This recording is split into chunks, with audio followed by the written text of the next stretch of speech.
I want to zoom in on one important aspect of the cuts to the federal workforce that the Trump administration is beginning to carry out, and that is the jobs themselves and the people who hold them. The federal workforce is the largest employer in the nation, and federal data shows that Black Americans who have historically found greater equity in the public sector compared to the private sector will disproportionately bear the brunt of Trump's effort to gut the federal workforce. Black people are more likely to be employed by state or federal government than any other demographic. According to a Center for American Progress analysis of 2022 data from the Bureau of Labor Statistics, approximately 1 in 5 Black workers are employed in the public sector. That's not just the federal government. That's at all levels of government, and that's not an accident. The history of civil rights and the civil service are actually deeply intertwined. As early as the 1840s, some government agencies began hiring Black workers decades before slavery was abolished.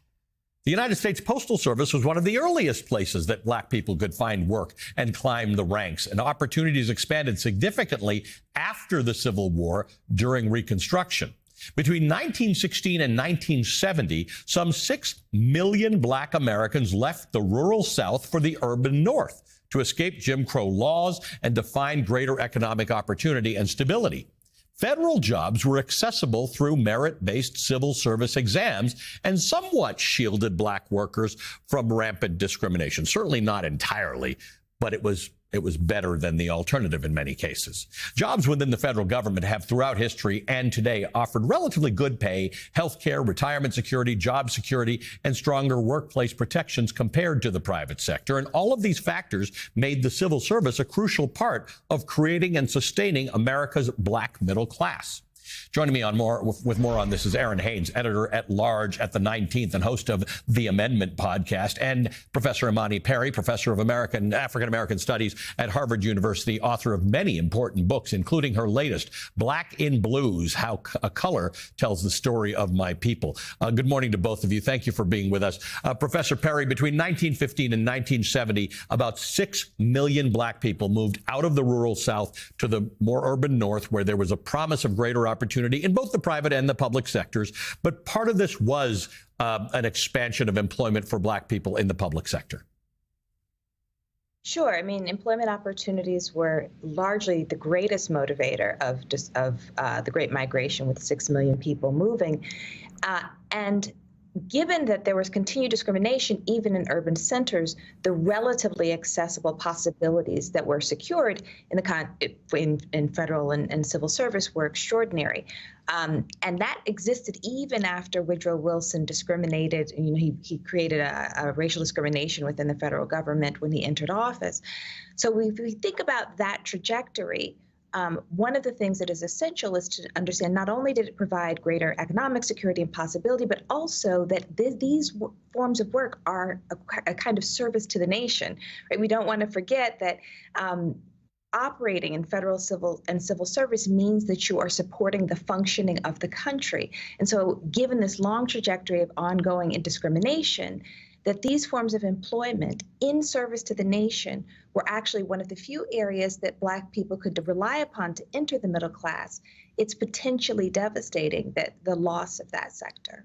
And it'll affect Black people disproportionately. Aaron, Imani was just talking about Woodrow Wilson. In 1913, Woodrow Wilson became the first Southerner to win the presidency since before the Civil War. And almost immediately after his election, he began a policy of segregation within the federal workforce. We saw back then the impact it had on Black American workers and their prosperity. So we've got historical context for what we may see coming.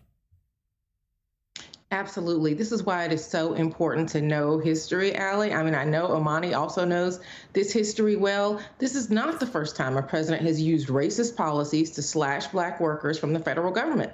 I mean, President Trump is literally taking a page from Woodrow Wilson's playbook.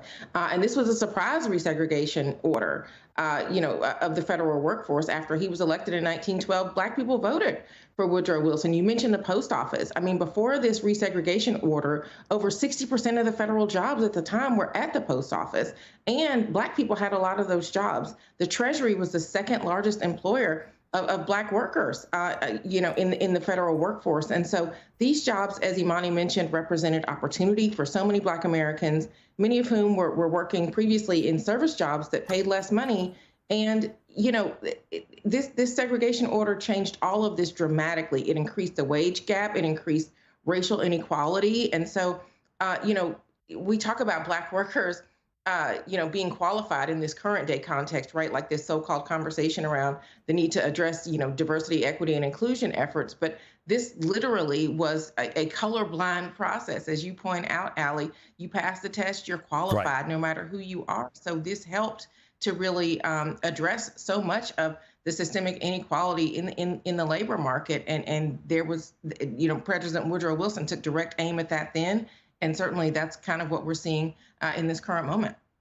Imani, Black federal workers have been, and civil servants in generally, have been on the forefront of the fight for civil rights and labor protections sort of since they've been involved in the workforce, from the earliest unionizations to the fight for the federal wage system to the struggle for the Civil Rights Act. Black public sector workers have almost always been at the front of that charge. Tell us a little bit about that history.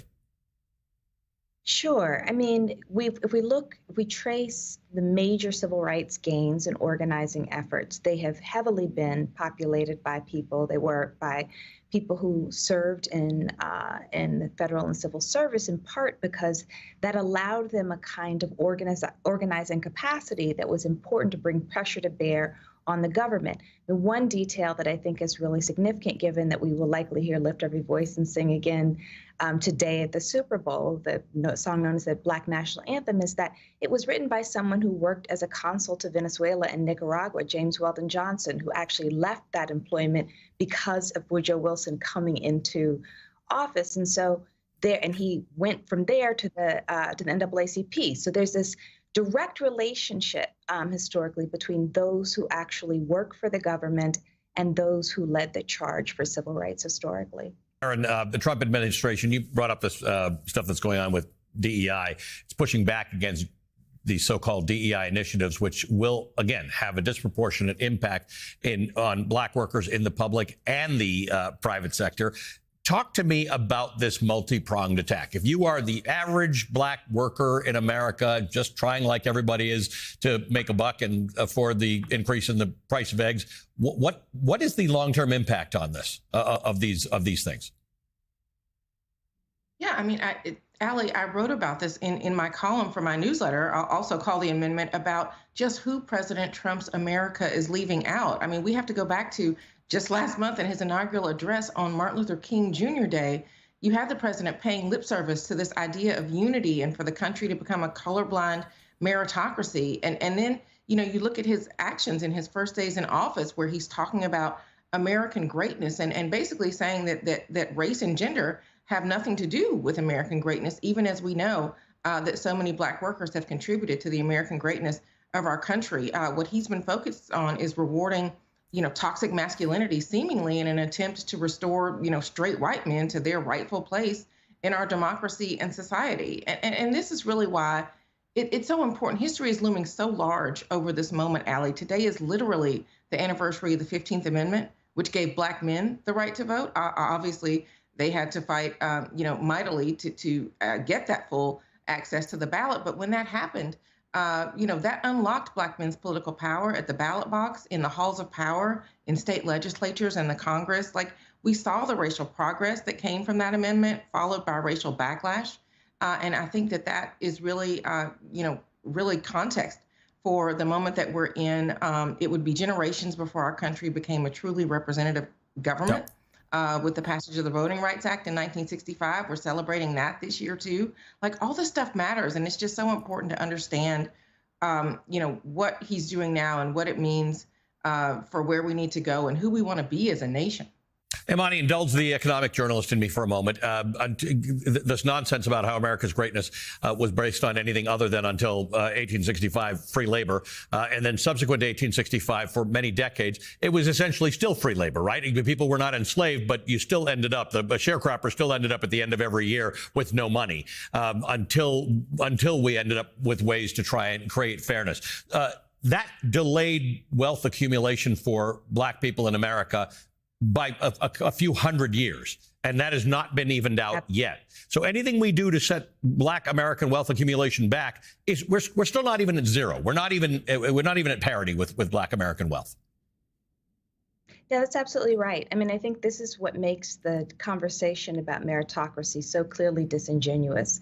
I think about my great aunt Avie, who joined the Women's Auxiliary Corps during World War II, as did many Black Americans, many Black women, and who died while canvassing out for the NAACP when the NAACP was considered an illegal organization in the state of Alabama.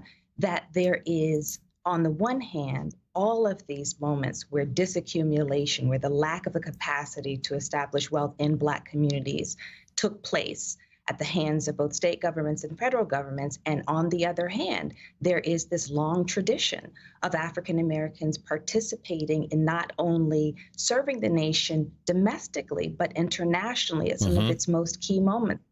The Civil War to World War II, and the Great Migration really coincided with many of these important moments. So, yeah, this, we want to talk about merit. We have to talk about the meritorious service that Black Americans have done to this nation, even as there are these waves of discrimination, and a particularly pernicious one coming now.